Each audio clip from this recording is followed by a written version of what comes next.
This is the Scalper's Gold Update for September 20th.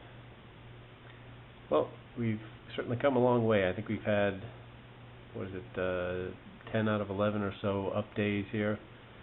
The market seems to be moving on something other than just normal kind of fundamentals here. We've gotten this push up to this 9,800 area. I think if they can get above 9,800, this 10,000 area is pretty big out here. I think if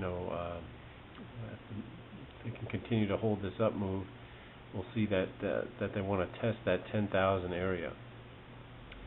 Now that could change at any point. For instance, we've got a daily market structure high here. Got a short trigger actually. You see Sunday's Globex is open here, and we've got a 96.82 would be the short trigger on this daily. So if they do take that short, if they do hit that short right here, we may end up again testing 9,600, maybe depending on where the 13S is at the time. This area as a pullback, and then we'll have to see. Can they continue to remain above the 13S? If so, if they do trigger this short, we could get a pullback here, and then one of these deals. But the other option is they take out the that market structure high there. That would be at 97.98. And if they come and break that, then maybe that's the beginning of the next leg up to that 10,000 area. We'll see. It's been a kind of a choppy, grinding move up, and it's been difficult intraday to trade that. We'll see now the weekly. You see that the weekly triggered long last week. The Scalper's Gold long was at 90.67. Got up here to 97.15. See that market structure low here that triggered long again. So the weekly is long. Again, here was the 10,000 looks a little bit closer there on the weekly chart.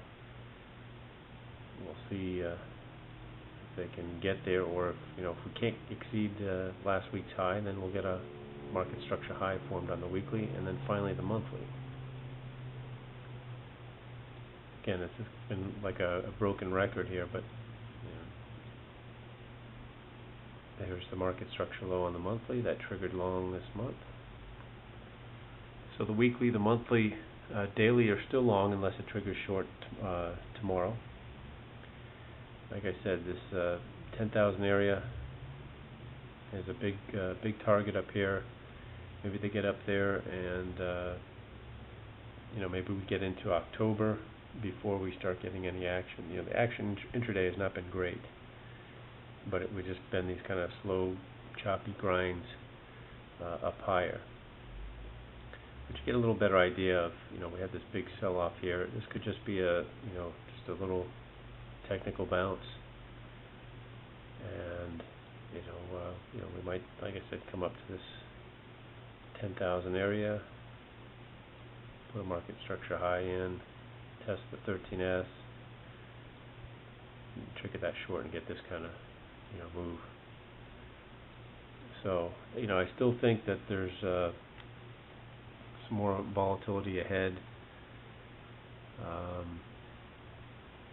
We'll see if we can get up to that 10,000 area about Hindenburg omen forming. If we get a confirmed omen, there's a good chance that the market is going to correct, and it could get worse than that.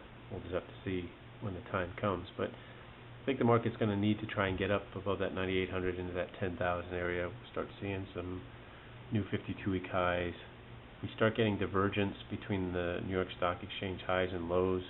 That's what can create a Hindenburg omen condition. That means the market is unhealthy. The internals are unhealthy, and the chances are the market is not going to be able to sustain itself at these levels. So haven't gotten that yet, but we're on the lookout for that as we approach, if we approach that 10,000 area.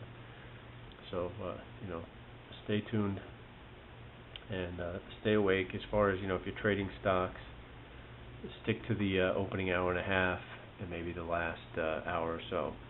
The stuff in the middle there has been pretty choppy and slow. And you probably say the same for the Dow futures and the mini S&P. That first hour and a half is where you're going to make your money. Things tend to slow and get real choppy in the afternoon, and then sometimes at the end of the day they'll make one last move. But so going to kind of ride that out until, like I said, the potential for some big moves are coming, but we may continue to grind up to that 10,000 area. If that market structure high forms again on the daily, at any point, if any one of these triggers short, it could be a catalyst for a correction. So again, that would be at 96.82. All right, I think that's it. We'll continue to monitor things, and we'll do it again next week.